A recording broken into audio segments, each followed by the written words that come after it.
Okay. 6:02 p.m. Yeah. Yes.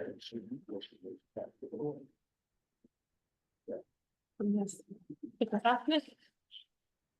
Okay, so this is the November 4th Climate Action Committee meeting, and the first order is to approve the minutes from last meeting. Any questions, comments?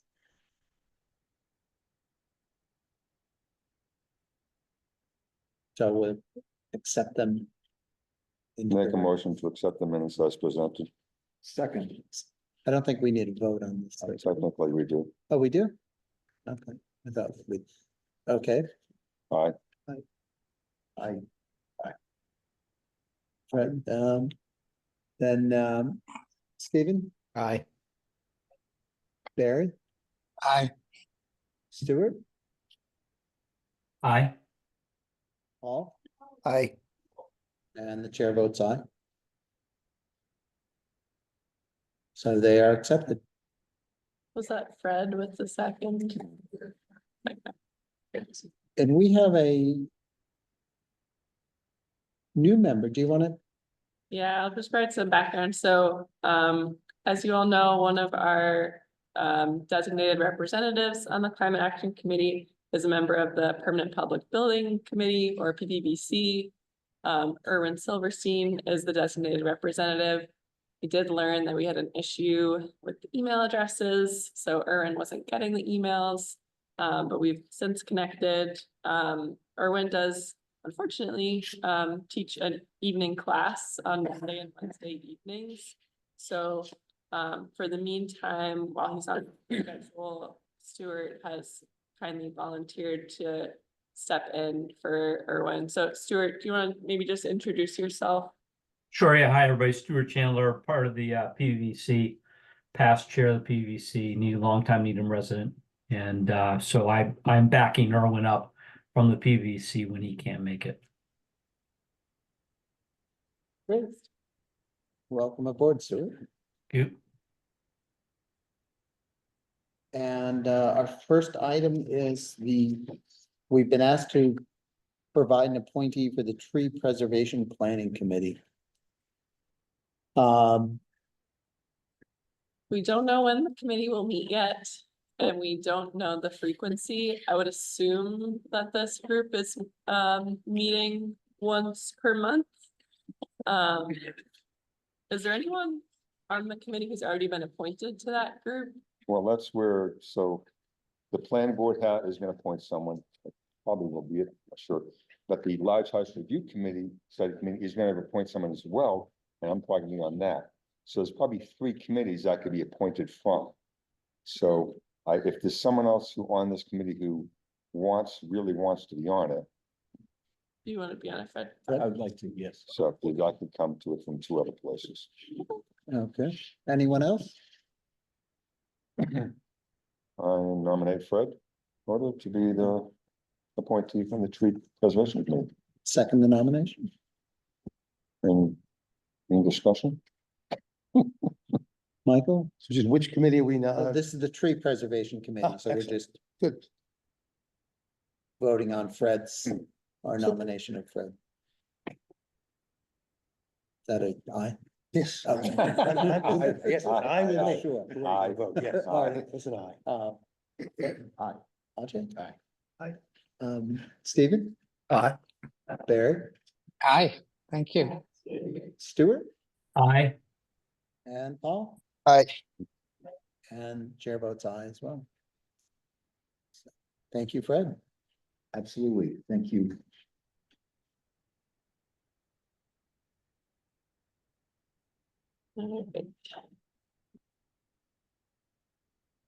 And our next, this is your item, Gabby, update on the Power Choice Program. Yes.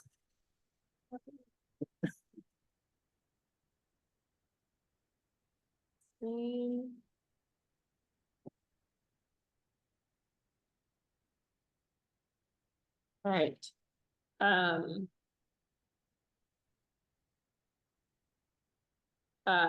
So I thought it might be helpful just to provide a quick update on our municipal aggregation program. Since I know this issue came up before at a prior meeting, I provided a very brief update in the Sustainability Managers Report. And some folks from this group are very familiar with this and others maybe not so familiar. So I thought doing just a very brief update would be helpful. The select board did hear a presentation very similar to this one at the last meeting on October 22nd. So this is just a abbreviated version of that. That's some good questions. That's some good questions. So for those who may not be familiar, Needham Power Choice, that's the name that we've selected for our municipal electricity aggregation program. So for municipal electricity aggregation, this is a form of group contract for electricity. So the municipality secures an electricity supplier, and that supplier is responsible for residents and businesses in the community. So while our distributor, which is Eversource, stays the same, the supplier who's giving that power to Eversource essentially is what we're selecting. So in Massachusetts, there's more than 200 aggregation programs currently. The goal of this program is to provide options for residents to choose cleaner electricity options that should they so choose. Also creates new electricity choices for folks who maybe haven't looked at third-party suppliers before, and offers stable and competitive electricity prices based on the supply contract that the town decides to pursue. It's important to note that savings can't be guaranteed for these programs, but historically, aggregation programs have done quite well when compared to the basic service option that's offered by the distributor. Okay. Yep. All right. Okay, now, but just to clarify on the savings, we are prohibited from talking about savings. And that's been throughout the whole development of the program, and not sure if that's state law or Kate's law, but, or both. I think it's both. I think when Sharon was, other towns are doing it, I think I heard almost a similar statement.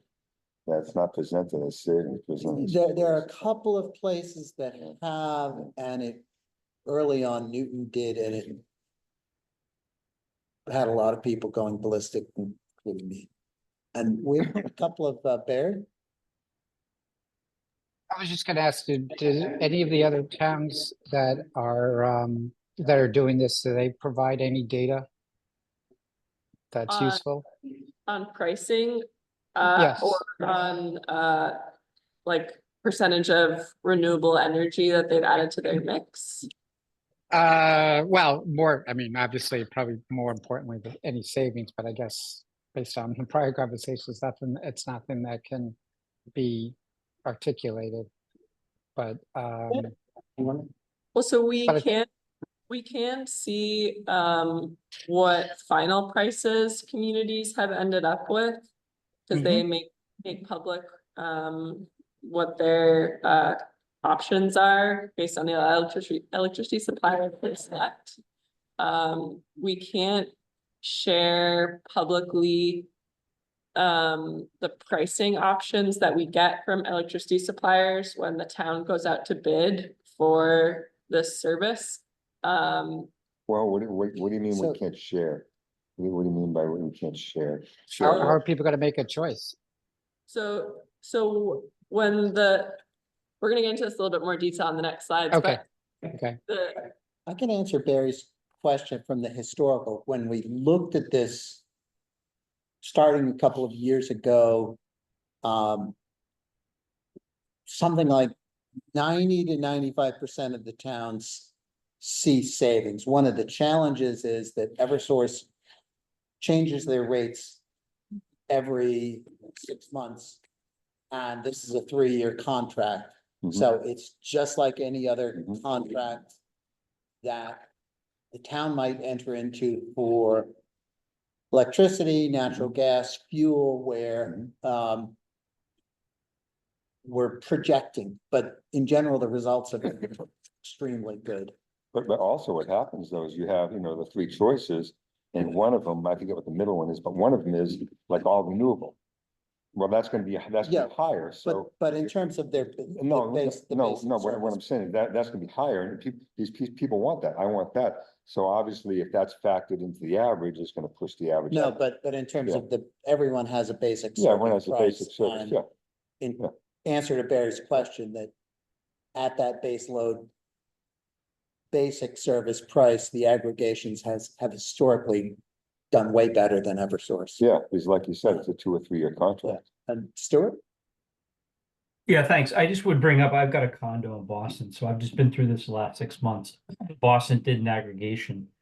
And their aggregation, they do publish the prices. It is lower than Eversource.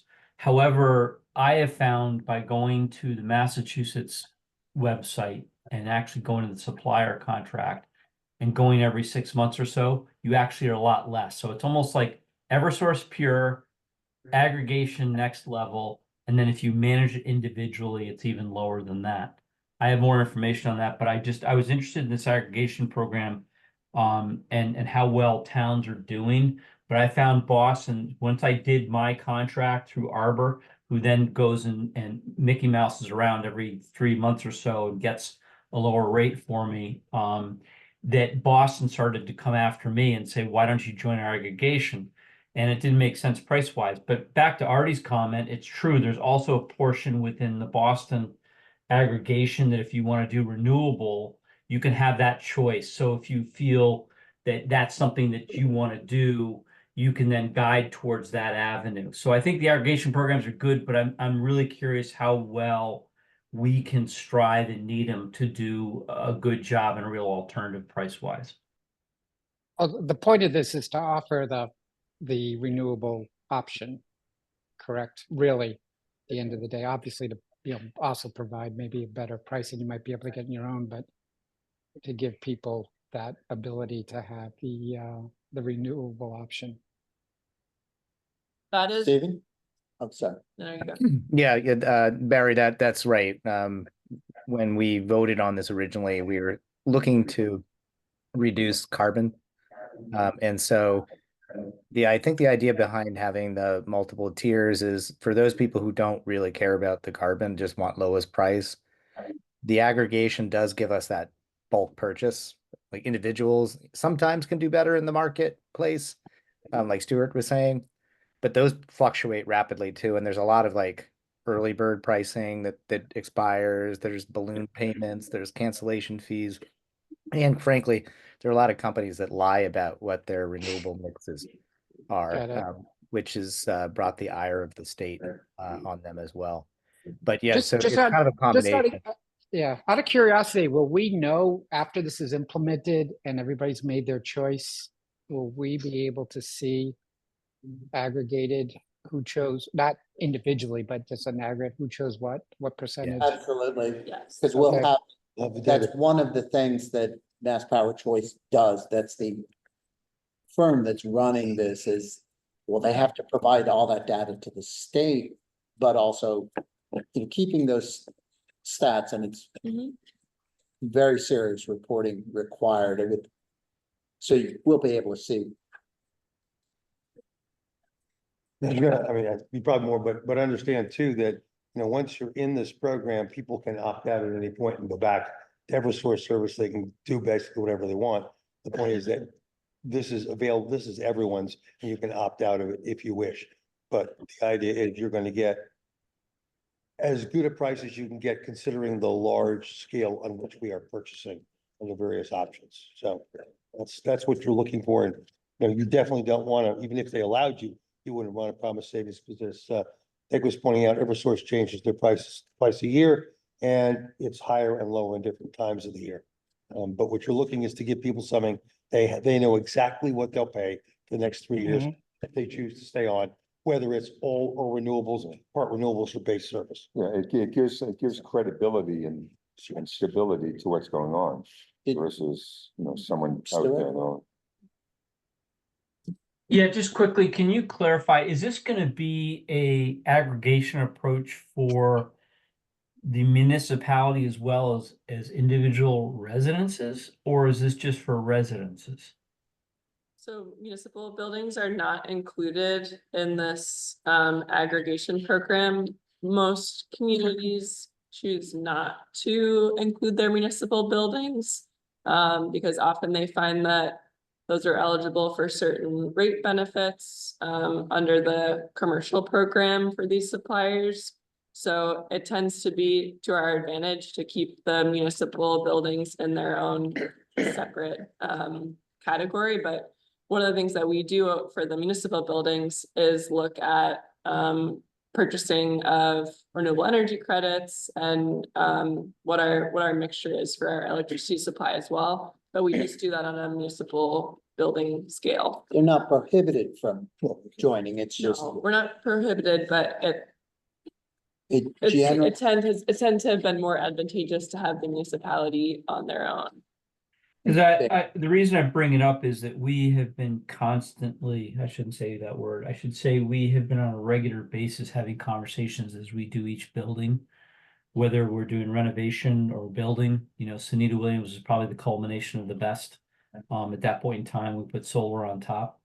And obviously the RTS, and the Jack Cogswell building has been discussed at length and positioned, especially the Jack Cogswell coming online. RTS has already got solar. So I would just, maybe just put a note down and say that we should keep that in mind as much as you might, and I don't know as much, and Hank obviously knows a heck of a lot more. But we're interested in our PVC discussions that as we start to look at some of the building activity, do we position for that? Obviously, Barry, and Hank and folks, are worried about the operational aspects, but I just wanted to bring it up. Thanks. I know you have your hand up there, but I'm thinking maybe we should. say the Sure, rest my, of the stuff and- real quick, who's responsible for articulating this to everybody? Well, say the last part. Responsible for our what? For, Oh. for presenting this to everybody in town in terms of the information? Does it Yes, come from us or the town? Or does it come from I the, think we'll get to that. Yeah, we are gonna, Okay, we're gonna all talk right. about exactly that on the next couple slides. This was only the Good. slide. And then we'll hold comments till the end. sorry, I apologize, all right. That's okay, it's a good question. It's definitely part of what we want to emphasize tonight. So as was alluded to, when one electricity supplier is selected, and we have our information about pricing and percentage of renewable sources for our three options, residents and businesses will be given information which clearly articulates what these three options are, what the pricing is, again, what percentage is renewables. And as again was alluded to earlier, this is an opt-out program. So customers who are enrolled in Eversource's basic service right now will be rolled into this program, and the default option is what's known as Needham Standard. So that's that far option on the left in blue. So customers can choose to opt out of the program. They could choose to opt to a different one of these electricity choices, or they could choose to completely go with Eversource basic service or their own third-party supplier as well. So in Gab, terms of- oh, yeah, on that last issue, if you're already in a third-party supplier, my understanding is that they won't have to make any choice. They won't be swept into this program at all. correct, exactly right. And if you have solar, your credits will continue as they have been with Eversource previously. So you don't have to change anything if you have solar. So in terms of actions to date, in October 2022, town meeting voted to authorize the town to pursue this program. A municipal aggregation plan was developed and then presented to the select board in December of 2023. In February of this year, we filed our plan with the DPU.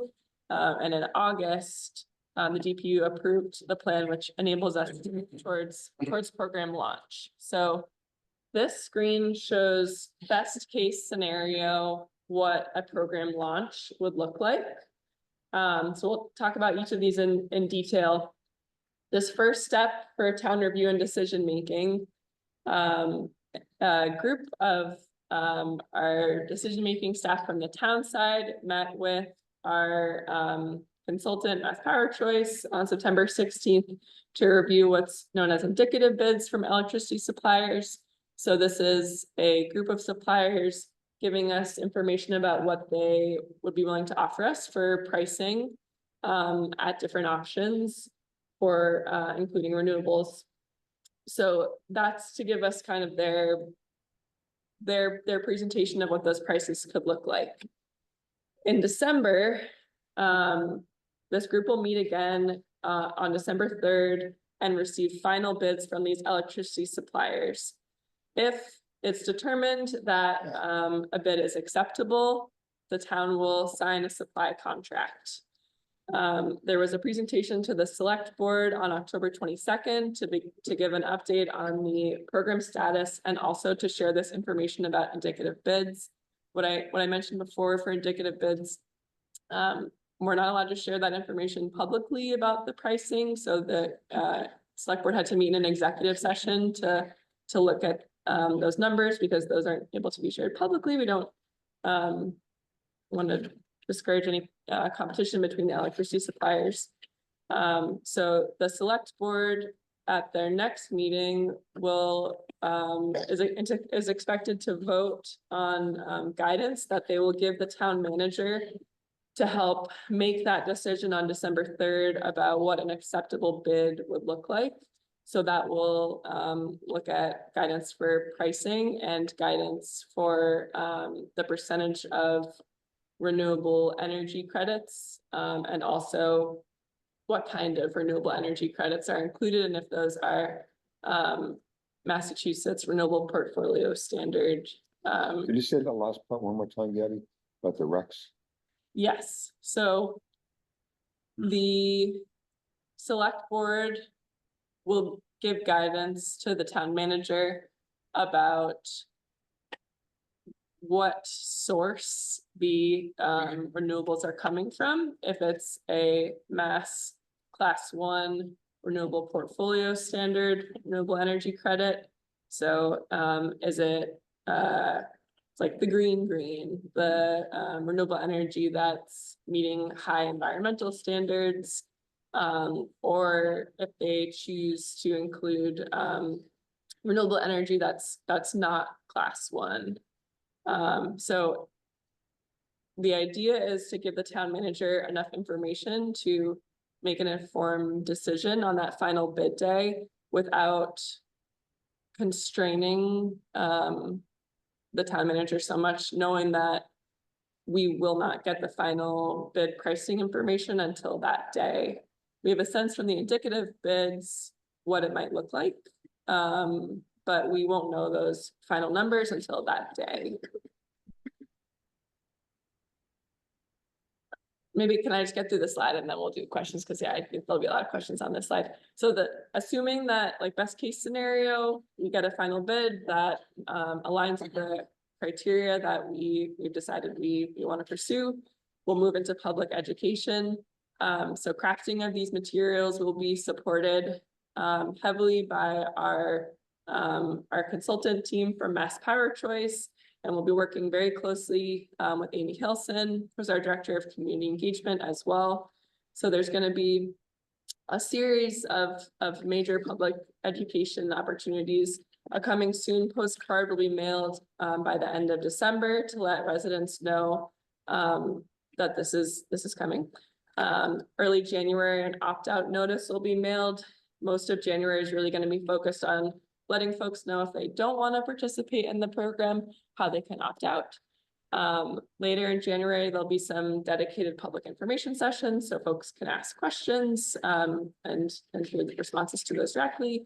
And then the opt-out deadline would be set for the very beginning of February. So again, assuming best case scenario that all of this timing works out, the program launch would be set for March 1. I can take questions, folks want any questions. I do have 1 or 2 more slides, Do we but. go- Do you want me to Go finish the through, slides? yeah. I Yeah. think it might be- So I kind of touched on this a little bit earlier, but the key program decisions that the town will be making, when they're looking at these bids are price, who the supplier is, the term length.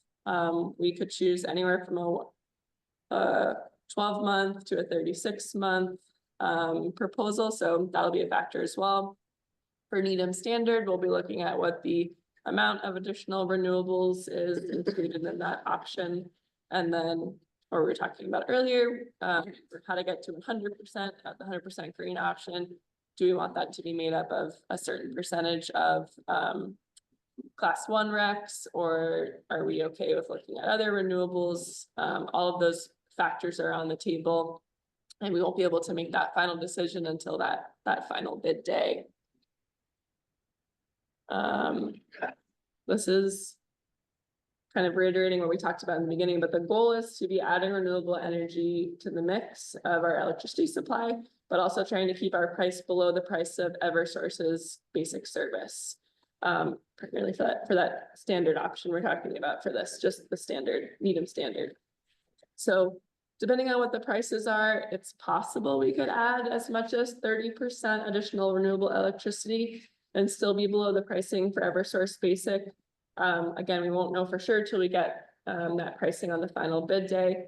Most communities tend to add around 10 to 20% of renewable electricity. So this is, excuse me, a bar graph that shows what the percentage ranges are for some of the communities around us.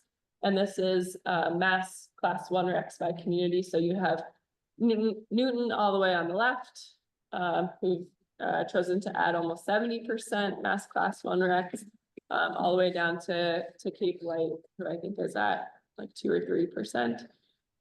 So there's a big range that we could look at, and a big factor of this, like we've been talking about this whole time, is pricing. And depending on how those final bid prices come in, that's likely to play a large role in determining what percentage of renewable electricity would be added to the Needham Standard option. And I think that was the last slide. So I'm In Needham happy to- Standard is thought to have been the lesser of the three, Needham Standard is the middle, extra green, the yeah. middle of the three. middle, yeah, Middle of three, okay, Somewhere between the two, let's put it that way. okay. and I think Stuart has had his hand up for a while. Yeah, thanks. Just can you go to the next slide, which I think is your timeline?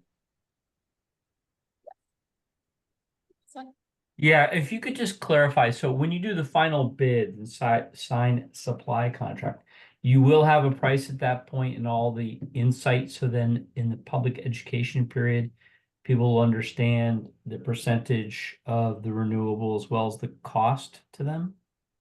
Yes, so with final bids, information will be shared with us from all of the electricity suppliers who want to bid for the service.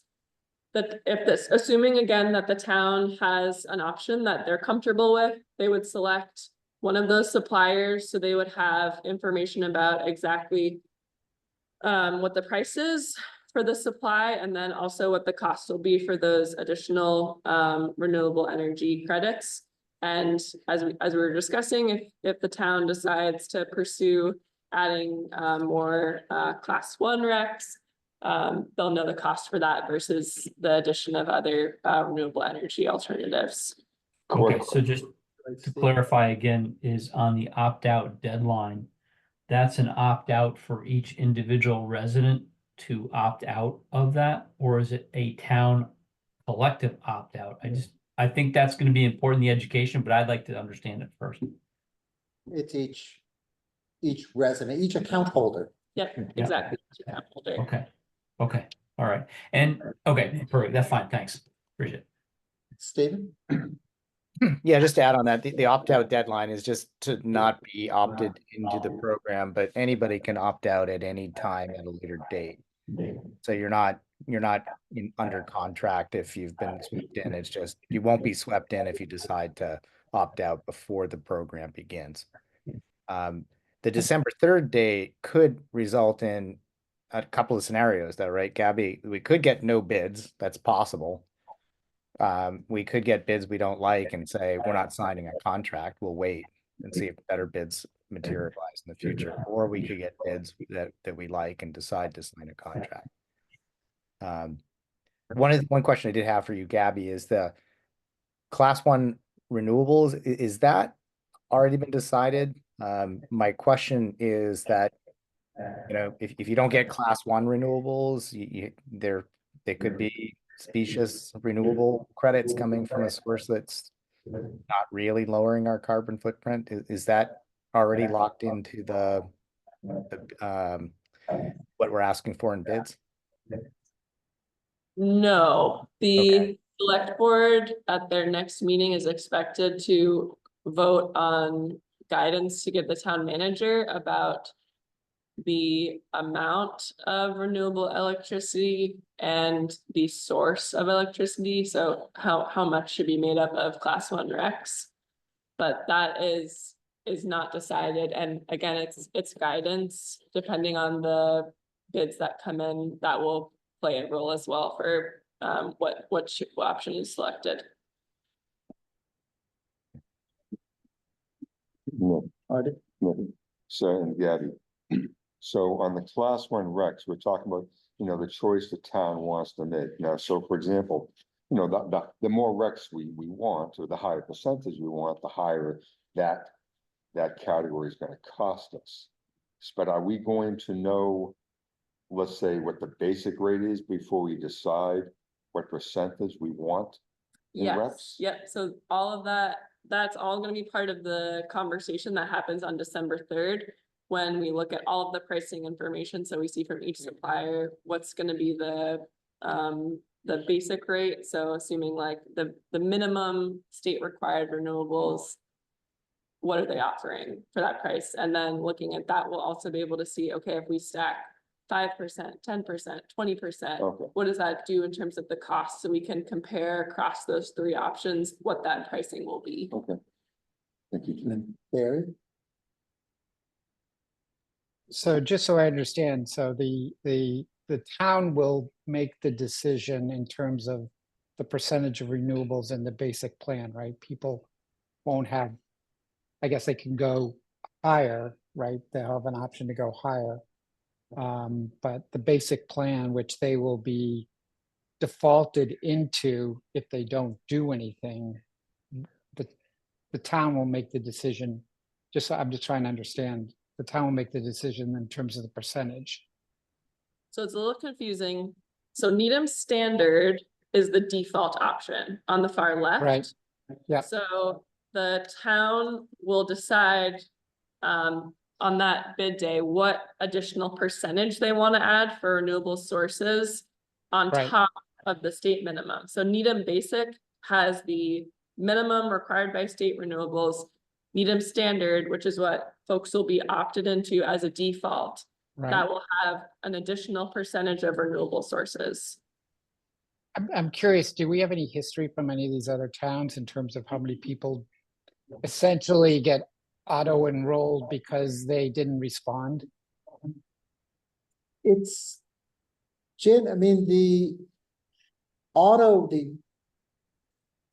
opt out, I'm sorry, the fact that you have to opt out hasn't historically been a problem with the state since this program began probably 10 years ago.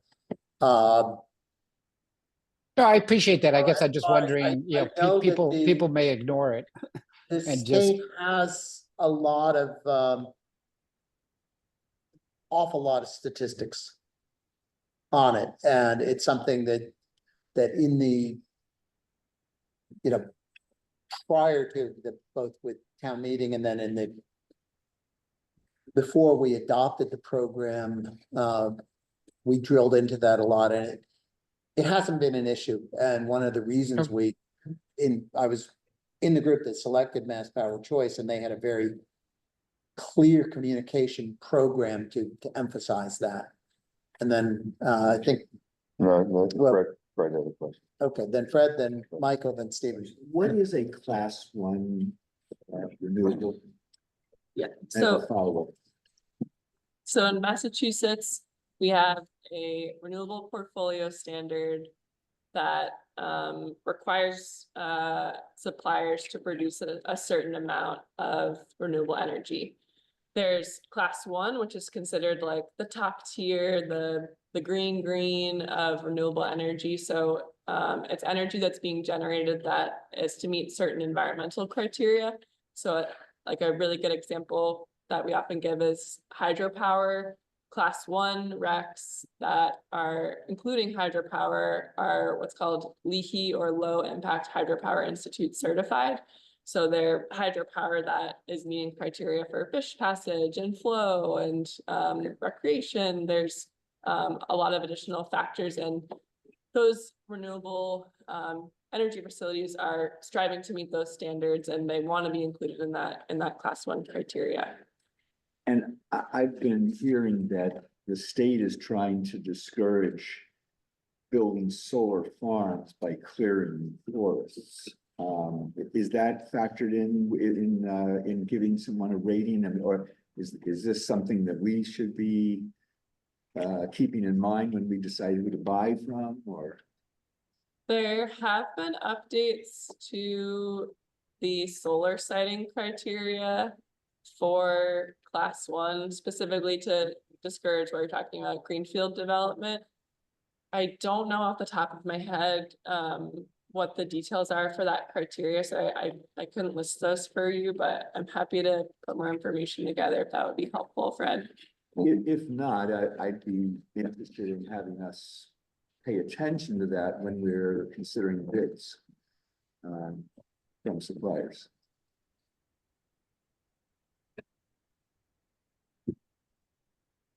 Let's see. You had a question then? Well, a question and a comment and observation. I mean, the opt-out is important. Quite frankly, I know we argued for when Green Needham brought this to the select board, because opt-outs provide basically a lot better.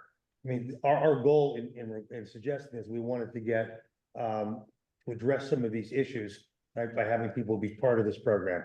And historically, you can look back 20, 30 years, all sorts of opt-out, opt-in, opt-outs work much better. It's the law too. Well, yeah, but opt-outs just work much better. I can give you examples, just going back in history, they work much better. In fact, most employers now use them for retirement savings, same thing, right? It doesn't stop people from opting out if they wish. And it's important to remember that, you know, this initial opt-out just sets the parameters for the day one of the program.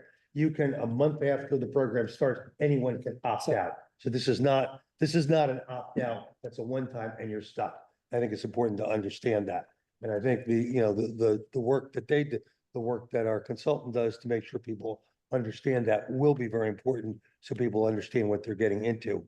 And I certainly hope the select board, I think you indicated that, to me, it's very important that to get people really engaged in this program and committed to it, the idea of trying to make our initial standard program be below Eversource's price, if it is possible, is a good thing, because then people will initially see a benefit, and that's great. And it means we're going to be getting a little bit more from renewable to start. And hopefully that over time will be able to increase, because the reality is, you know, you keep saying it's going to be more expensive, but increasingly the cost of renewables is dropping. So it may not actually be more expensive, you know, as we go forward in time. We have to consider that. And people will be at, I don't know what it's 24, 25, I don't know what the minimum required. But right now in the state, you have to have a minimum option. I mean, it's not like you can get zero renewables. You are going to get a percentage of renewables. That percentage is going up every year. And that's for every supplier, Eversource included. It goes up at 1% a year, every year.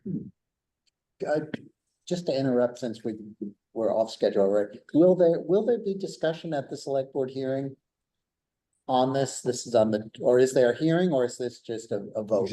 It's just a vote, it's not a hearing, and I would assume if there was a discussion, it would be brief, just Yeah. because most of the discussion was at the last meeting, but I can double check. No, on I'm that. just curious, because we're also on a But they're making that discussion in executive session, right? Because you're considering bids, right? The discussion that was done on October 22nd was, first, there was a portion that was open session for a Right. program update, and then the second portion about pricing was the executive session. And The next meeting, the vote will be done in open session. because it's about guidance. It's guidance, yeah, It's guidance. it's general, Right. because it's again, giving those parameters for the town manager to make that decision, but it not constrain her too much, knowing that we don't have those final numbers. from her yet. And Ajay, you had a? Oh, Steven? Yeah, so one comment that I just want to make when we building on what Nick said around the selection of the Mass Power Choice. They do have a very strong communication. They also understand the law that we have to protect consumers on this. So there's no promises that should be made on rates. Similarly, if you take a look at like masspowerchoice.com/Newton, you can see the type of information that will always be available for people who want to change their participation. It's supposed to be really easy to opt out. It's supposed to be easy to change your configuration, and this company seems to do a really good job at that. So I think we need to make sure that everybody's aware that we're trying to protect Needham consumers here, not just have a successful program, which we certainly want. And Gabby, I thought that they also said that they would give us stats on people who opt up, opt out, or even just call with questions. Is that correct? Can you say the beginning part again? I didn't hear the beginning of the question. That we can reach out to Mass Power Choice at any point for stats on Oh, customer support calls. We Yes. thought they had a really good customer support program, but I believe they said they would let us know who opts out, who opts, or not who, how many opt out, how many opt in, how many calls they get. I They, think we they, want to make did- sure they that did say that during the selection process, and mhm. they run their own in-house call center, so they do a very Yeah. good job. I think. Okay. Actually, wait down. Yes, you want to identify yourself, right? Yes, For the I'm a record. guest, I understand that. So I'm gonna go to some more mundane issues, and this comes from my experience in the procurement department at Pacific Gas and Electric. Just very mundane stuff, because you guys have had a great conversation about Rex and about price and all that. So there's non-price terms and conditions in a contract like this. It's not a simple contract. And a couple are force majeure. How does credit work? Because this is price certainty here, and they're buying out of a market that's very volatile. So you really should understand how credit is working here, and absolutely the town of Needham's credit should not be anywhere near this. It should be the credit of the supplier. So it's really important to track that, Gabby, as you go through this. And then there's other sort of non-price terms and conditions, and that you really need to go through very carefully. I did check, Stephen, the website for Mass Power, and they seem like they have a really nicely organized website, and I think I get the impression they'd be very helpful with this sort of thing, so that's really good. And then the other comment is on contract oversight. So when a utility does this, they have a middle office that's separate from the buying end. And they check to make sure that everything is done the right way and that they're in a good risk position. And they also have, of course, a regulatory oversight. So my question is, because I don't know the answer to it, is, who has the oversight that once this is launched, has the oversight on behalf of the town to make sure that everything is going the way it's supposed to be going. There's no surprises. And then the second question is, does the Department of Public Utilities have any oversight once it moves from the utility to the supplier that you take? What's the nature of that oversight? So those are, and that's all I'm gonna say. There's a set of sort of non-price, non-environmental issues that are just endemic, just part of any supplier contract like this, and work with Mass Power Choice. I would love to see whatever it is you'd be happy to show me, and I could help you with it. But beyond that, I think Mass Power Choice actually, they're pretty, I get the impression without knowing that they're pretty good with this stuff. Yes, yeah, they're one of the more popular consultants for this kind of endeavor. And I will say that we have seen some initial contracts from suppliers and we are working through those with Mass Power Choice to assess each of those contracts. And our general counsel is heavily involved in this process as Good. well. It's obviously also worth noting, as you probably, no doubt know, that the town has entered into energy contracts with all of those issues for years. The town itself has done energy contracting, so this is not a new process from an oversight point of view of the town, because we've been overseeing our own energy contracts, which have all those issues you just described. But I believe DPU keeps its Mhm. fingers in the process to some, particularly before the program is launched and the contracts are, Yes, And they have It's- oversight over the suppliers as yeah. well. So, if a supplier, fails in a bunch of terms and conditions, DPU does have oversight to do something about a supplier that's consistently failing customers of any kind. Okay, Ajay, and then, I know we saw that, we wanted to get 100% for the Needham Green. Is there anything the town is doing or anything that we can do to help people kind of choose that one instead of just caring for the fund? that's a great question. I was gonna bring that up at the end. Yeah, I did want to raise that for the committee as something to think about. What we've heard from other communities and also heard from Mass Power Choice is that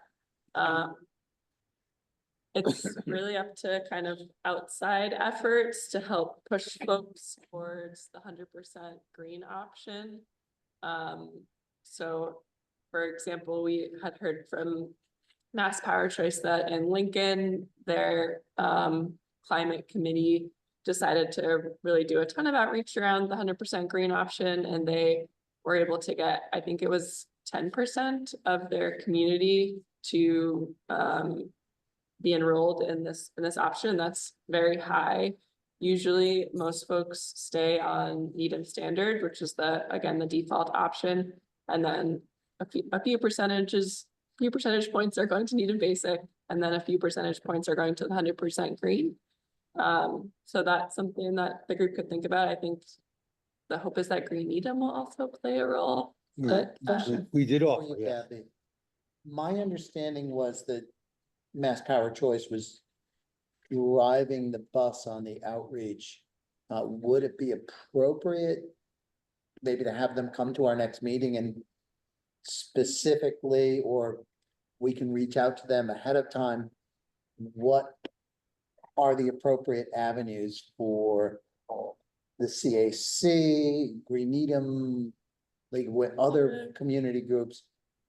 Since they're driving the bus, how can we, And we really need to hear that before like January. well, that's why I'm 18th, saying if right. we could I mean, if you, cause either have something from them before our next meeting or have a Yeah. discussion and sort of say, well, this is what, here's our program for January, and here's Mhm. what you Yeah. can do, Yeah. because we all want to. I think that's a great idea. I'm happy to ask if they could come to our next meeting and just kind of lay out what role they've seen, both town designated committee and then also, nonprofit organizations play, because I agree, I think. that would be And with helpful some just to see the specifics as far as what. parameters. Because they sketched out some very thorough plans. And I in think their- in it's their important to bid. understand too, as early as possible. If you want to say, and we want to say out of this meeting, that we anticipate, based on what you just said, right? Working with our consultant, that an organization like Green Needham could play a role in really moving people to 100%. The earlier you can say that, because we've had people who have reached out to us and wanted to volunteer to help. And we've said to them, sorry, we're not here yet. We're not here yet. And we don't want to lose those people. But if we know that there is a desire on behalf of the town and the consultant to say, yeah, you need organizations like this to do it, then we can start at least letting those people know, hey, guess what? It is going to happen. Because we can't reach back out to those people on January 6th and say, tomorrow you gotta help us. Yeah, so we have a December 9th meeting and we'll know You'll know a lot. we should know the Yeah. pricing by then and have an idea of the shape of these things. It'd be great. I mean, even before we Yeah. get the pricing, do we have aspiration on that graph you showed of all the towns? Mhm. Where Newton, of course, is number one. And Brookline is up there too, but if you look carefully, Lowell of all towns is actually in the mix there. It's not exactly, if you look at. Yeah. Well, what's this was for, on Lowell, just to step in, when we were talking about Yeah. solar. Yeah. And getting our bylaw together for the planning board and so forth. Lowell had almost not per se mandatory, but a very, we are not going to limit solar, ground mounts, et cetera, et cetera. They were really pushing Yeah. the renewables in Lowell. Yeah. So kind of connected with what you were seeing in the graph perhaps. I mean, we want So- to be on this side. of the Yeah, table. and I think that's the general goal had been to get as much as we can near the basic Mhm. price. Right. I anticipate that is the guidance that the select board will give to the town manager when they vote next month. Yeah, Okay. anticipate that's the Well, guidance. again, it doesn't mean that we either, people individually or otherwise, or this group could certainly, we could say, we could have a discussion and say, you know what? We would like the select board to know that we think, whatever we think. I mean, I would advocate that the select board should be as aggressive as it can while keeping the price underneath, slightly, if it's possible, the basic rate, right? Whether it's 10, 15, 20, 25, whatever it is, if you can do that, I think that's from a climate perspective, from an energy perspective, and from getting people to really on board, that's the ideal, is to have the standard be And that as was, aggressive it can be without pushing the price up. that was the general, historically from the CAPC's involvement, that was what came out of the working groups. Yeah.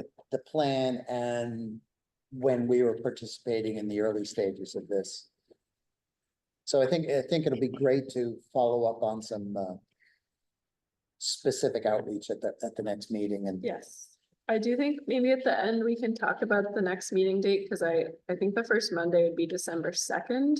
But if we wanted to have our meeting after that final bid date, which is December 3rd, I have our meeting on the 9th. I think the 2nd is the Huh. first Monday.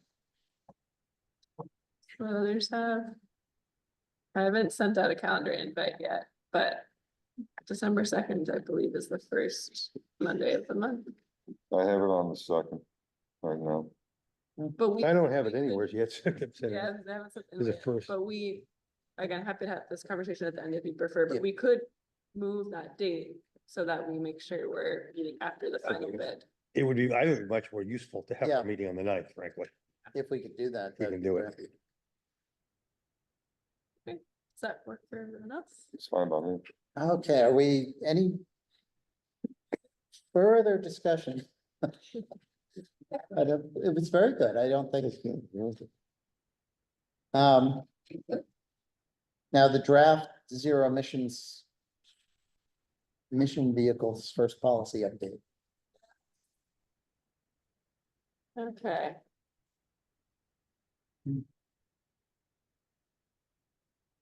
Let's. Bear with me for a moment.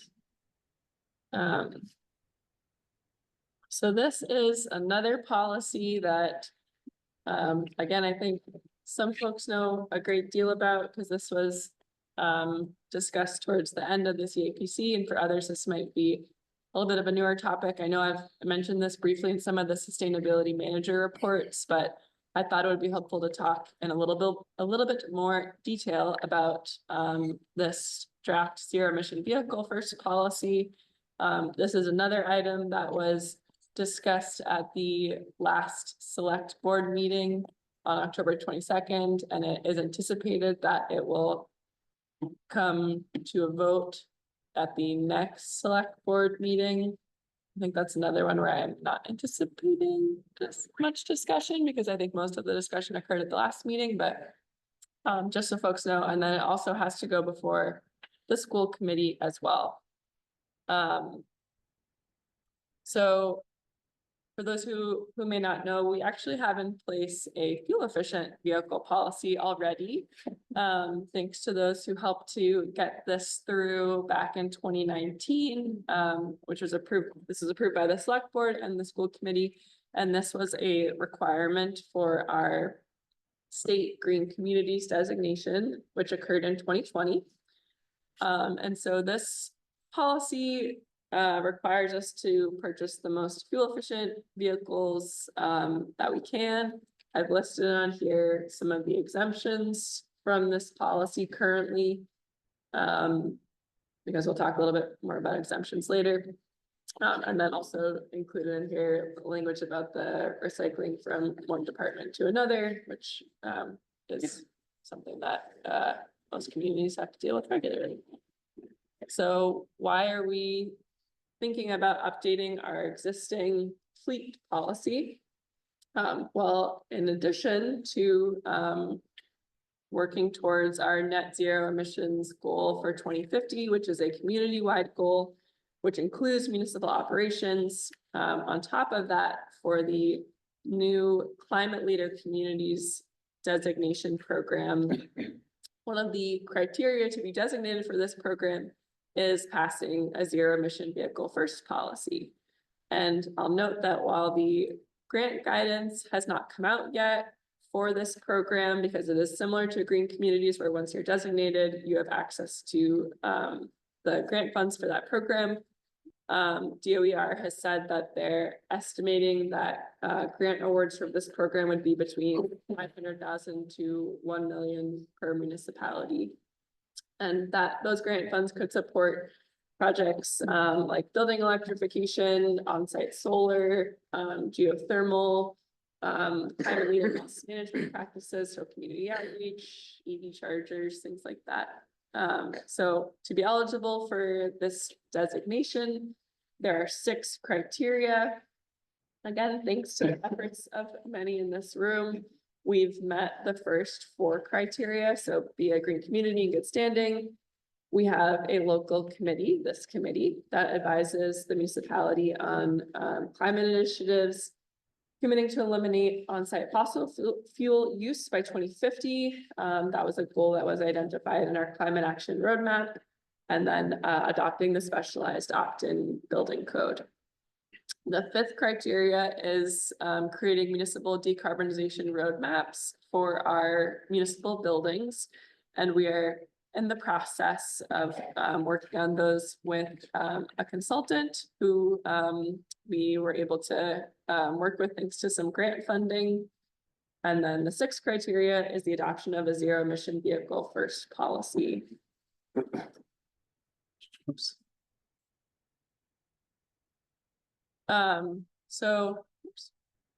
In terms of the policy, other Massachusetts municipalities have adopted these policies, and driving factor is definitely that this is a criteria for the Climate Leaders program. So I've just listed some of those communities who have adopted these policies that I'm aware of. More communities are joining regularly, because on December 31st of this year, that is the deadline for the first cohort of Climate Leader communities to be designated. So everyone's kind of running at full speed to try to make that December 31st deadline. If you don't make the December 31st deadline, DOER has said that they will do the next cohort in June 2025, and they'll continue hopefully to just alter with a June, December timeframe. So in terms of the proposal, just some basic information. The proposal that was presented to the select board is based on a model that DOER has developed. So there's model language that they encourage communities to utilize. We also had discussions with many department heads to talk about any concerns they may have with the policy and incorporate ideas We also looked at models from many other communities. Thank you to those of you who helped to share some of those models. That was extremely helpful. So it was great to see those examples and kind of try to tweak this to work in the best way that it could in Needham. So the key element of this proposal is really about vehicle procurement prioritization. So whereas before with our fuel efficient vehicle policy, we were really focused on securing the most fuel efficient vehicles possible. This policy sets out a clear hierarchy under which vehicles would be evaluated for replacement. So when a vehicle needs to be replaced, first we would look at a battery electric vehicle or a fuel cell electric vehicle. If it was cost prohibitive, if there were concerns about the ability of that vehicle to meet the demands that we require operationally for that vehicle, we'd next look at a plug-in hybrid, then third a hybrid, and then finally we would go to the most fuel efficient option. There are, similar to the fuel efficient policy, exemptions that are laid out in this as well. So any vehicle with emergency response capabilities is exempted from the policy. So although I will note police cruisers, this is the same language that's in the fuel efficient policy, but police cruisers are exempt. Only if fuel efficient cruisers are not commercially available. Any vehicle that's required for use in the town snow and ice program is exempted, heavy duty trucks, and then off-road vehicles. I will note that the emphasis of this policy really is on light duty, and that's because that's where we've seen the most market growth. It's possible this could be amended in the future to make changes, but this is what we're working with currently. This is the language that folks seem to be most comfortable with. And I have had conversations with departments about the potential for both medium and heavy duty electric options. So just because they're exempted from the policy, it doesn't mean that we won't continue to look at opportunities for vehicles in other regards. So I just want to make that clear. So I am happy to share the draft language with folks after this meeting. I was reading just to see if there are any select board changes from the last meeting, but I haven't heard of any. So I'd be happy to share the policy with folks after this meeting. Again, this does have to go to the school committee next, and I anticipate that this will be taken up in November, Mike, if not. Well, you and I talked about it, so we just Yeah, need to that's the, can't put it on the agenda. So not a problem. okay. Great. So that's the track for that one. Are there any questions? And I apologize. I thought I was gonna get edits back from the select board and I did not. So I did not share this draft language in advance, but I can do that right after. Yeah. Hi, Stephen. I see. So, hi, Stephen. So just an observation, I don't know, the police, police cruisers have been exempt. If fuel efficient cruisers are not commercially available, I just want to note there's actually a terrific article about the first all Tesla police cruiser fleet in South Pasadena, California. And in fact, one of the things that they pointed out is that the police actually love the things because their ability to accelerate and meet the needs are actually much better. Well, they accelerate much better than the fuel vehicle. So, I think we should be aware that, some of the stuff is not as far. Certainly several years ago when we first started doing this and talking about fuel efficient, that was a long way away. I think, some of these things are not as far away as they were. I think the heavy duty stuff is probably a little bit further away. It's going to take a little bit longer. But certainly all these other vehicles are things that we should pretty soon have options that go beyond just a plug-in hybrid. No, this is very exciting. Yeah. Do you think with the bigger picture of the climate leaders that will make the December 31st or cautiously up and sled? I don't want to jinx it. Okay, I hope that we're moving in that direction. And I am planning to not take any vacation time. But we'll see. We have to get through select board, school committee, for the EV policy. And we also have to go before select board and school committee for the municipal decarbonization building roadmaps. So it's gonna be tight, but that's my goal. You know, I'll talk to Dan about the other one as well. I mean, I think we very much, it's not about bragging rights being early in this program. One of my frustrations when we had to, we weren't able to become a green community early, is the amount of money we lost because the early adopters are gonna get the money. And as more communities adopt, the money has to be spread over more. I think the calculation I did is in the years we weren't out there, kind of Lexington, which was about at the same time we did it, they collected $1 million as part of being a green community that we didn't get because, it failed at town meetings, people opposed it. So to me, being upfront is not about just, setting us out as a leader, which I want to do, but it's actually very practical because the money, they're going to be the ones who are going to get the money. It's definitely best to be first in. Yeah. In terms of the funding. Question, Gabby. I look at this and I say, I guess you say it seems so obvious. I'm looking at this and going, where's the problem? I guess is where I'm looking at this. I mean, am I missing something here? Because we're already buying some electric vehicles. I mean, I look here and I say, the exemptions make some sense, I get that. But again, I'm saying, what am I missing here? Because it seems so painfully obvious. Is there something I'm missing? I don't think you're missing anything, Artie. I mean, I think in terms of these exemptions, we were very intentional about what was included on this list, and there was a discussion in depth about each of these bullet points. I think we have 6 battery electric vehicles right now and 1 plug-in hybrid electric vehicle with our fleet.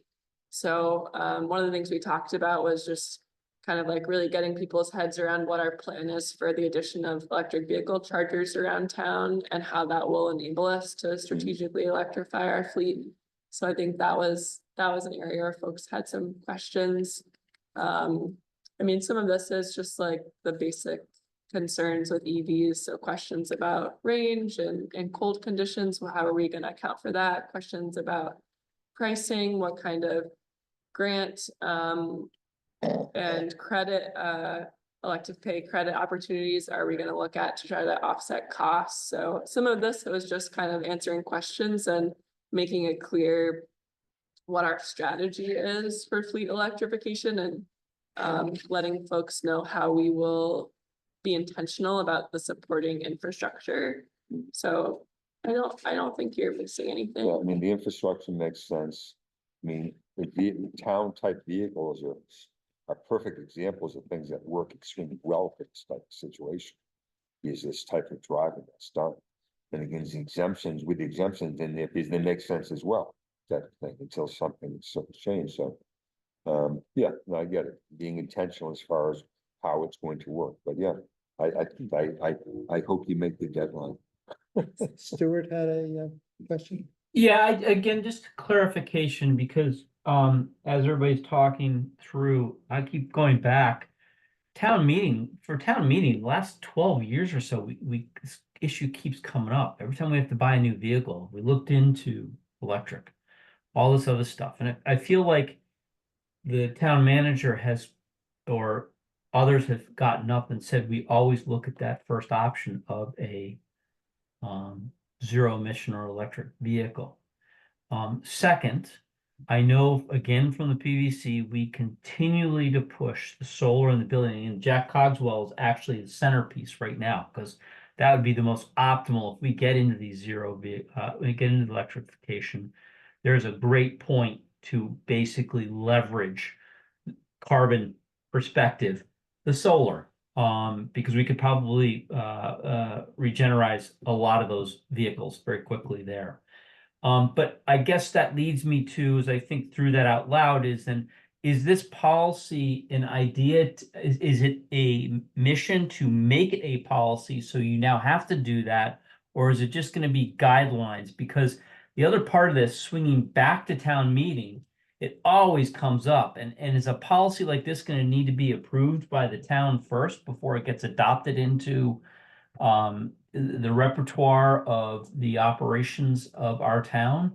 I don't want to get too deep, but I'm just circling around a few things in this discussion. Yeah, so this policy does not have to go before town meeting. It is only approved through the select board and the school committee. So departments that have a municipal fleet. I think you're right though, Stuart, to emphasize that in many of our departments, there's already this conversation happening about how to prioritize electric vehicles.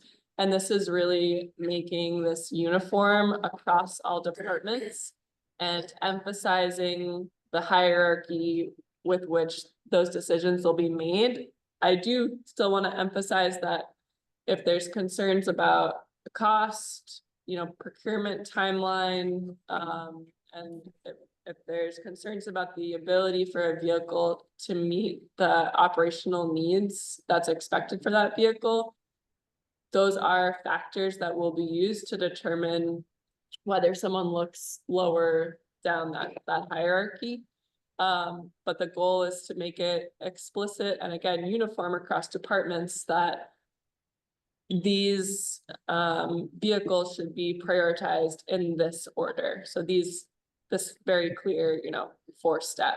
So I hope that provides some clarity. Yeah, just to play it back. So this policy be in place. So if one department says we need to replace a vehicle, they could go to that and say, listen, we should look at this first.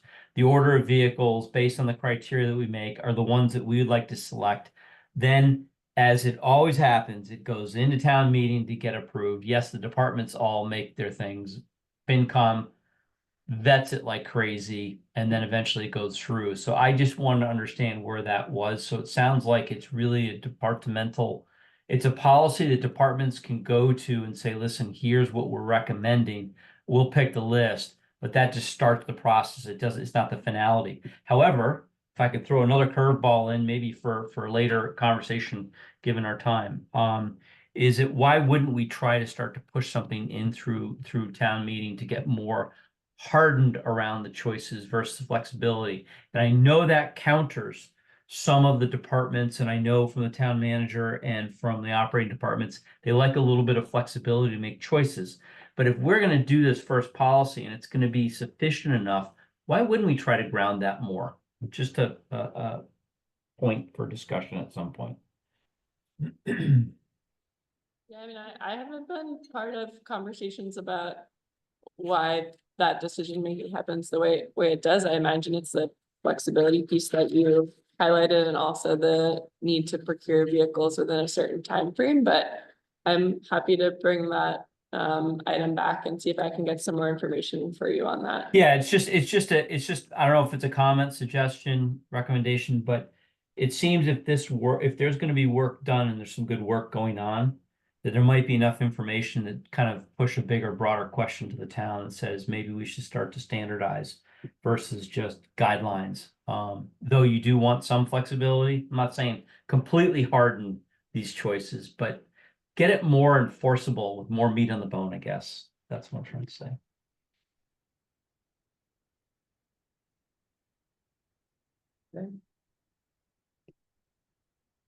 So our next item was to go through in some detail the net zero buildings prioritization worksheet that had come out of the climate action roadmap,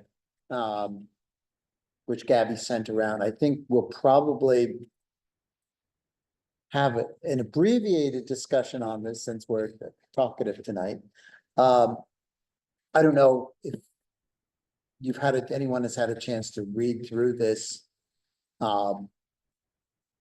I can provide just like a quick 1 or 2 minute background of how I laid this out, if that's helpful. Yeah. Yep. So the row 3 is the ranking. So these are the 7 items that are listed in our climate action roadmap in terms of actions. So these are just listed 1 through 7. I've grayed out our specialized code because you folks already adopted that at the October special town meeting. So what I've done is listed a very brief description, some key benefits, the type of action, time frame. For ranking, some of these were identified as high priority in the roadmap and others were not. So it's either listed as high priority or NA. What I thought the scale of impact could be, so which sectors are going to be pulled in. Potential for costs. Some of this I will note, and you saw if you looked at the Excel, is to be determined because some of these actions are in progress and additional information I think would be needed to fully vet these. Key partners, performance indicators, level of difficulty, equity considerations, and then immediate next steps. So I think one thing that's probably important to note is that all of these are, I think actually, yeah, all of them are in progress or completed, because the first one was completed.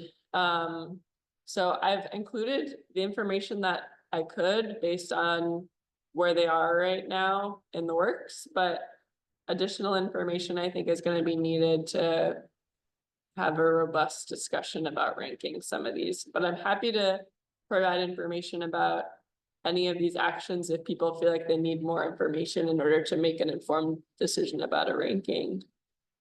I think one of the other things as background on this came out of the roadmap process.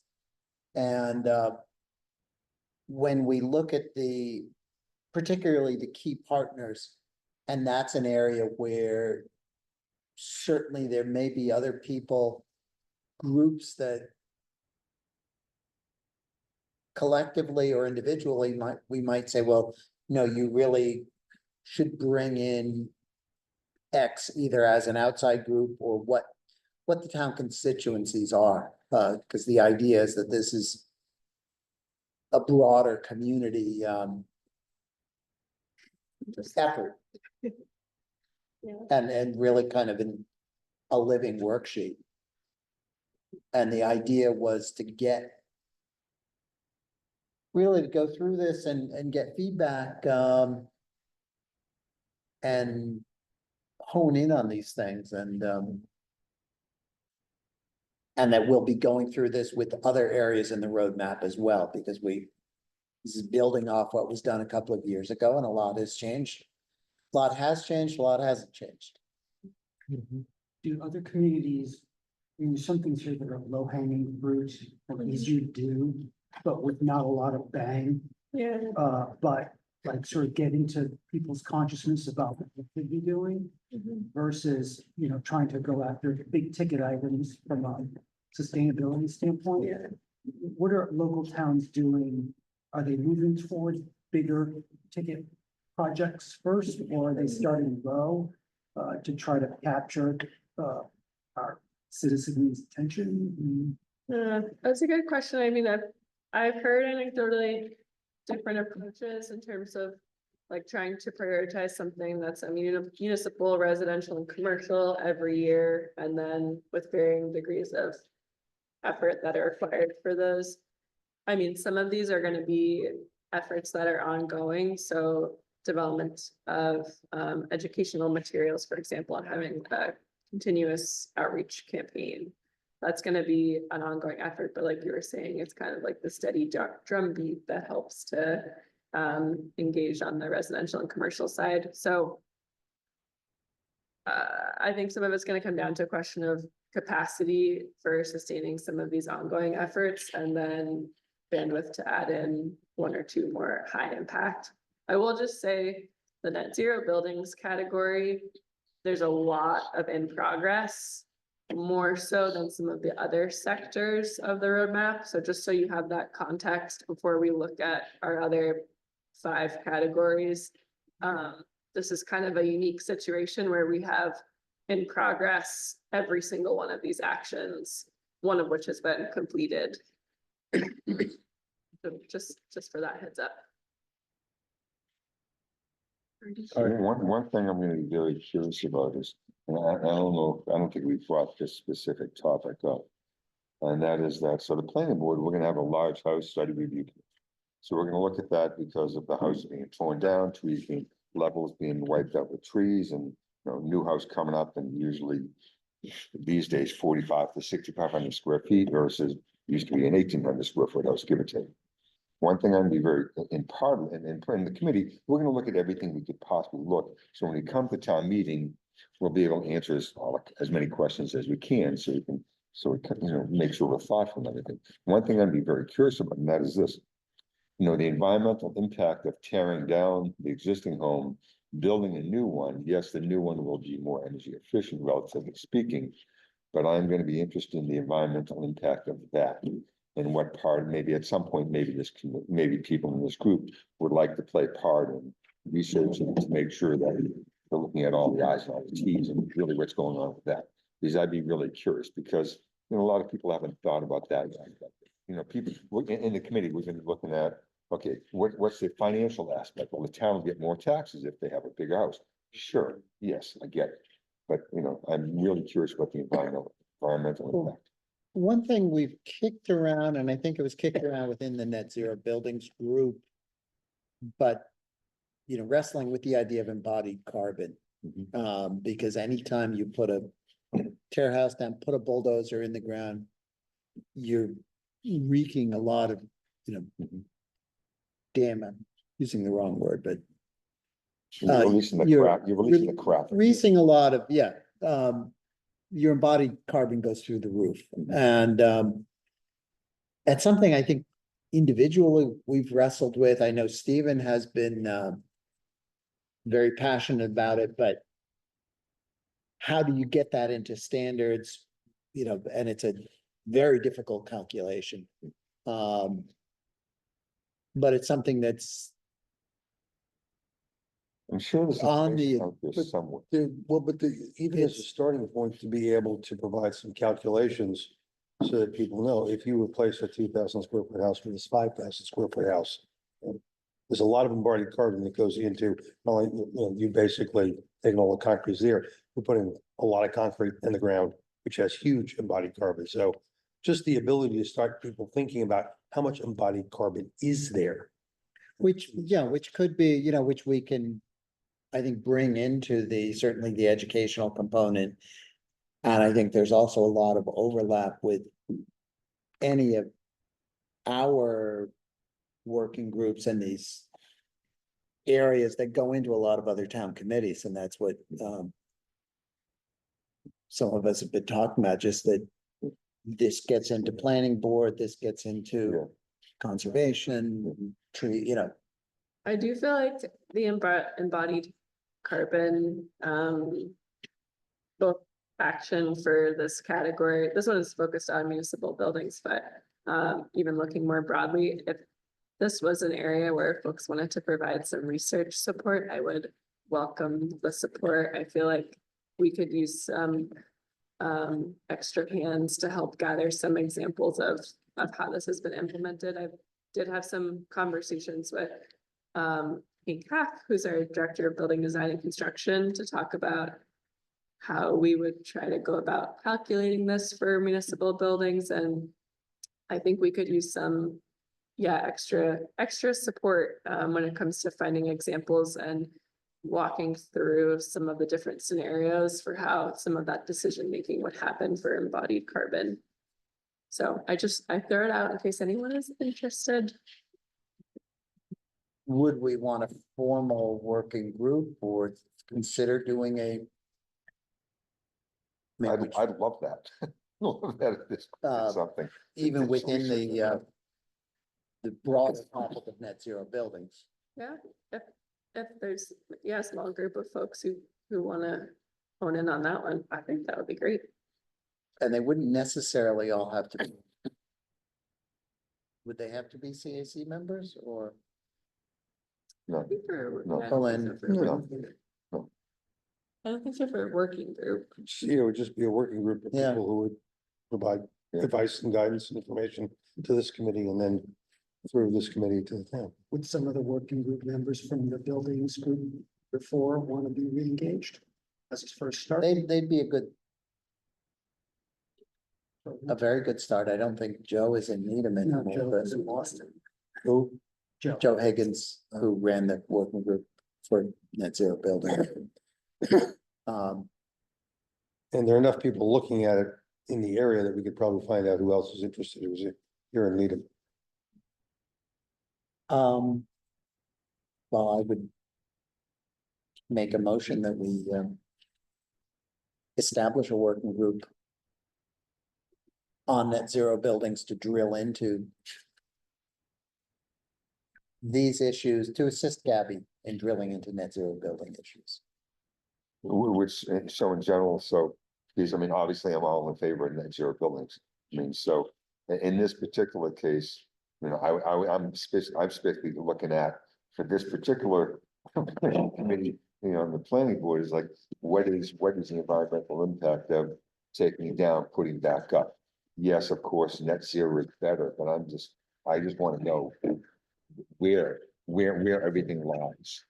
Not just the A and skipping all the way to Z, but you know, what is the fundamental calculation as we're going along the way as far as, you know, we're putting up a net zero building, okay, that's So- give us this, what about that, what about This, something else? this group, for example, might research and document some best practices in simplified embodied carbon calculations. So that Applied to residential. applied to residential and commercial. Commercial municipal, yeah. Might also, you know, we've talked about drilling into municipal building guidelines. And this would involve work with others, town staff, i.e. Hank. Yeah, I mean, I'd love to know, you know, here's what's in the ground, here's what we're taking out, here's what it takes to take it out, here's the embodied carbon, then here's a net zero building version of it, then here's what's been good, then here's what's being put up and even now. Is what could be put up now, so I mean, I'd really like to know. Didn't know the difference. So I think that having a more Yeah, specialized group, Who's meeting outside of Yeah. this. Yeah. group. I really want to know. We may have gotten, so I'm just curious of the one instance, we may have done, provided some estimates, or somebody may have done it when we did we had the Emery Grover discussion. I know that issue came up. And one of the benefits of keeping the Emery Grover and renovating it was Oh, yeah. the embodied carbon that was already in the building. there's a lot of information Yeah. out there, and there's a lot of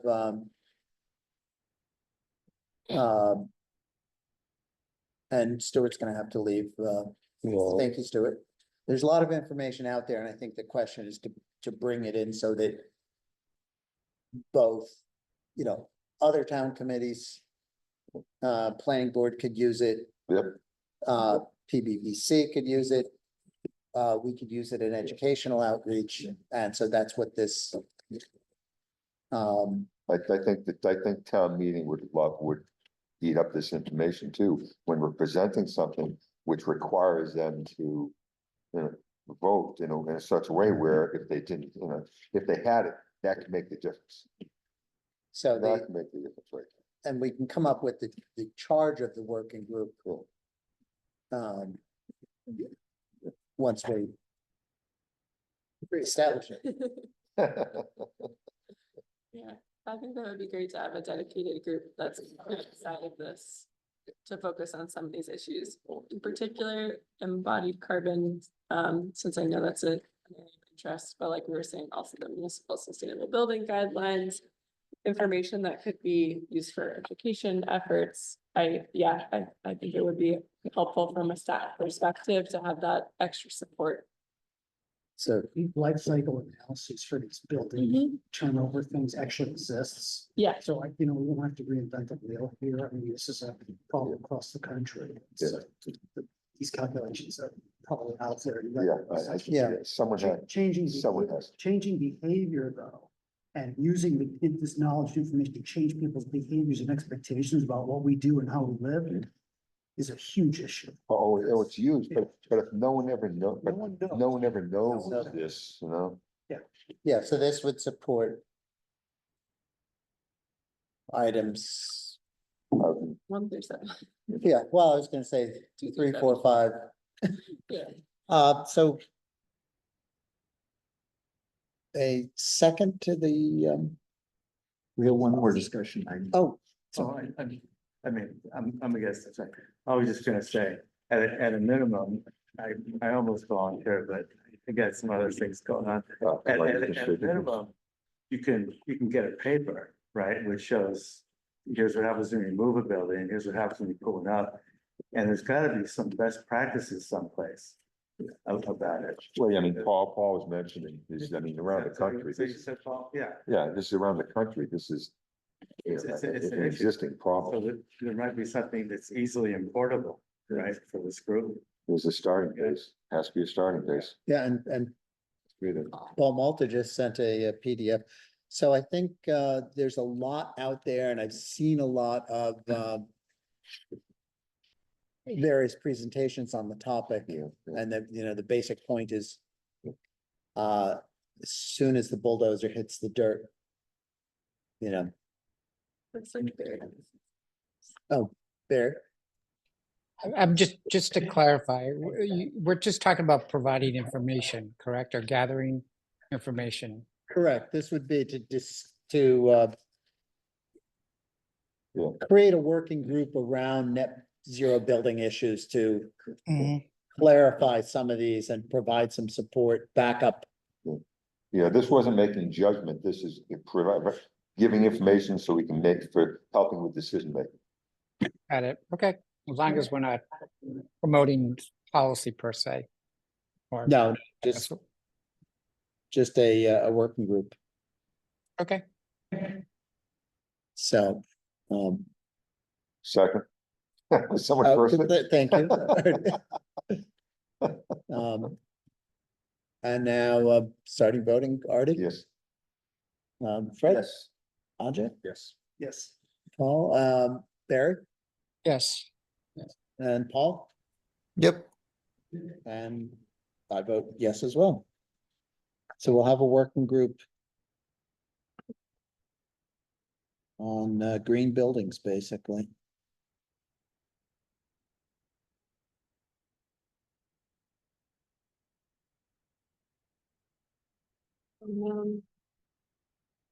And now we are.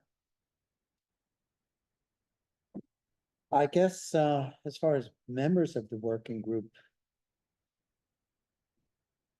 If you're interested in being on it, since to avoid committee-wide emails, if you want to email me.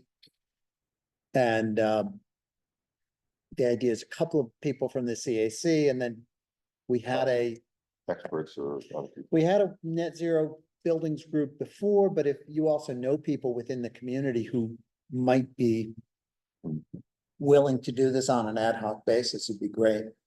The more the merrier, the broader reach.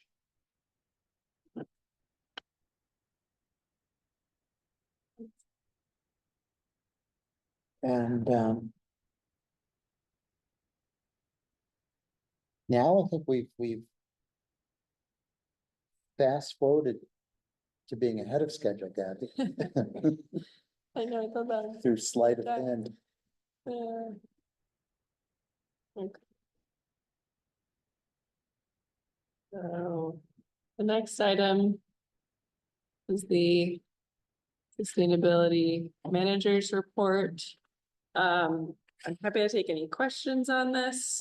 I think the only items I want to call out, I had mentioned this earlier that we don't have the grant guidance yet for climate leader communities, but we are expecting details to be shared on November 22nd, which is the date of the recently announced Green Communities Summit. So hopefully I'll have more information for everyone at our December meeting. We did join the NEP, the Northeast Energy Efficiency Partnership, Equitable Rental Electrification Learning Group, and Community Heating Electrification Cohort.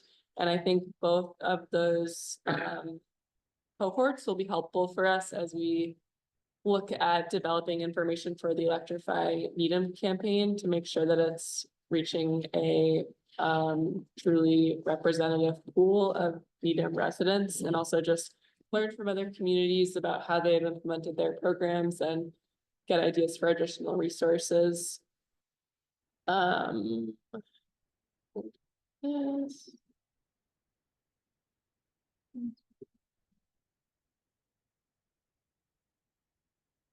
Oh, I will note that we had applied for an EECBG grant earlier this year, in the summer, to fund installation of the attic at Mitchell. And unfortunately, we were not selected for that award. This was an extremely competitive grant program. There was a little more than $1 million for this pot of funding, and 303 municipalities were eligible for the funding. So we had a lot of competition, and environmental justice communities were also prioritized with this funding. So the dollars went very quick. We are anticipating that we will include this project in our next application for green communities. So as we've discussed previously, we were awarded green communities funding to upgrade the lighting at Elliott to LEDs, and to replace 2 hot water heaters that were at the end of their life, at Town Hall and the DPW garage with heat pump hot water heaters. So once we complete those projects, submit our grant report for green communities, we'll be eligible to apply for that next round of funding. The only other, I guess one thing that's not on here, that actually just happened very recently, and I can include more detail at the next report. So we're in the process of doing contracting for the design of green stormwater infrastructure at the DeFazio parking lot, specifically a bioretention basin, and that will help to reduce flooding in that neighborhood and also help to treat some of the stormwater runoff before it flows into Alderbrook and then the Charles River, which will help us to meet some of our phosphorus reduction requirements for our federal NIPD's stormwater permit. But we just recently decided to go in on a grant that would fund the construction of this project, because we got grant funding to just do design. So we've decided to partner with the Charles River Watershed Association, who's putting in a large federal grant with 5 communities. It's us, Natick, Weston, Waltham, and Dedham. So five communities that are going to be submitting 5 different projects that help to reduce flooding and include green infrastructure. So we've decided to submit that, and I believe that grant is due this month. So I will be able to tell you next month for how much we are submitting, because we do not have that information yet. We have to get some information back about construction costs for that project before we can submit. Gabby, could you tell me, how is this going to decrease flooding? Are you talking about the neighborhood across Dedham Ave? Which neighborhood are you referring to? So yes, Say yep, more, so a little bit more on about that. Dedham Ave, if you're near the Public Service Administration building, and you're heading towards the town center and DeFazio parking lots on your right, that whole area we refer to as the Alderbrook sub-watershed, which historically has been prone to some significant flooding. And so we worked with Charles River Watershed Association as part of an earlier grant for the Municipal Vulnerability Preparedness Program to identify projects in that neighborhood that would help reduce flooding. We identified like between 6 and 8 different projects. And so this one at the parking lot is just one project.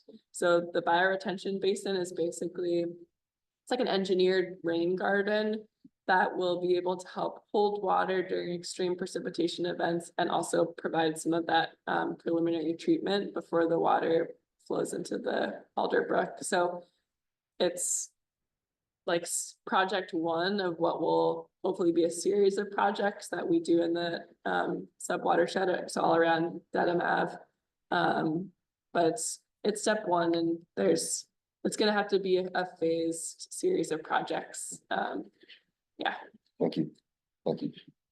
I had a couple of quick, did you end up presenting to the assessors? You Oh, said for that- PACE, What, for PACE. for pace? Yes.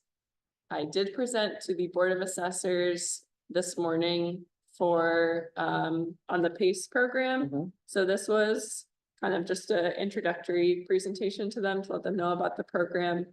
I think overall, the feelings were positive, but they did ask about 5 questions, 4 or 5 questions that they wanted some clarity on for mass development. So I've sent those questions to mass development, and then when I hear back, I'll feed them back to the board, but so far positive. And then one, I had a sort of, the NEEP, Northeast Energy, Northeast Energy, Northeast Energy Efficiency. that's right. But I lost my E's. Is that municipalities or is that a broader group? It is municipalities that were invited to join these 2 cohorts, yeah. So, great. I just wanted to add a thank you to you, Gabby, for the Conservation Commission in our last meeting was meeting with the Linden Street project on some updates on their plans. And I discovered that they had added a rain garden to the plan, which wasn't there before. And when I inquired what inspired that, they said it was you. So thank you. Great. Yeah, I guess, thank you for bringing that up, Brett, because that was one other item I wanted to touch on.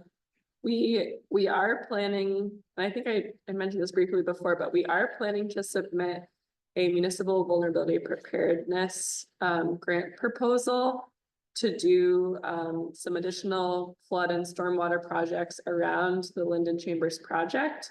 So the idea is that this would be a series of projects in that area to include the rain garden and potentially some gray infrastructure as well on the housing authority property, some flood storage at the fields at High Rock, and then some work on the drainage easement that's behind Maple Street and kind of in between Maple Street and the Linden Chambers property, which the town is responsible for.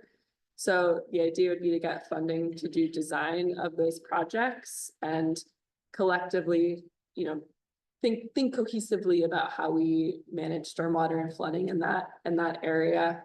So we submitted a expression of interest on November 1st. So we'll hopefully hear back from the state if they think it's a good proposal, if they have suggestions for how the proposal could be tweaked, and then hopefully we'll be encouraged to apply in early 2025 for the full proposal. And we have not received an MVP grant yet. We are a community that's adopted an MVP plan, but we haven't actually received any action grant funding. So hopefully this will be a strong contender for that grant program. Gabby, Oh, yeah. does number 4 include an adaptation, include fire risk? Oh, oh, yes, I forgot about this one too. Thank you. So we have started, and like really just emphasis on the started, some conversations with Eversource and Parks and Forestry about measures that could be implemented to better protect trees and mitigate tree damage, primarily on the gas side. On the electric side, we actually have a very good setup with them in terms of measures that are taken to protect trees during ongoing projects, and also if trees are damaged, a replacement plan.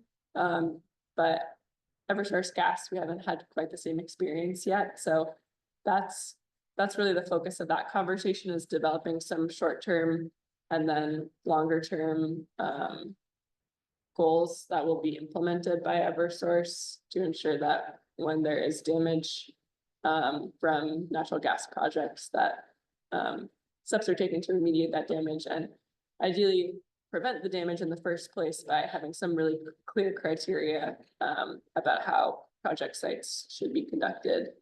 That's really the emphasis on that one. I guess I'm worried about fire risk now more than I used to be around here, given towns with relatively high populations now dealing with these things because of drought. Yeah, And we traditionally thought ourselves immune to that. And we don't have I don't know what our forest percentage or canopy is compared to other communities or areas that are at risk, but have we actually spent time looking at what our actual risk is in terms of homes that are adjacent to forest land?